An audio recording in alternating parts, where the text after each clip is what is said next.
Hey there, if you want to change Bitmoji gender on Snapchat, then this video is for you. First, you have to open your Snapchat application. Then you just need to tap on your profile avatar at the top left corner. Now from here you will find the gear icon.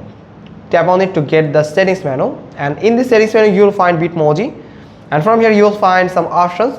There is change my outfit option to change the outfit of your avatar. You can edit your avatar by tap on this edit my Bitmoji. You can choose a selfie for your avatar also, but there is no option to change the gender for your character or the avatar. So there's only one way to change the gender on Snapchat for the Bitmoji: to remove that current Bitmoji, and you have to re-enter a Bitmoji with female character. Let me show you. I'm going to remove it from my account. I'm going to tap on remove. Now you can just tap on create my avatar, and from here you'll find the selfie camera turned on, where you can find these few option that you can select male or you can select female. So if you want to change it, then you can just start from the very beginning.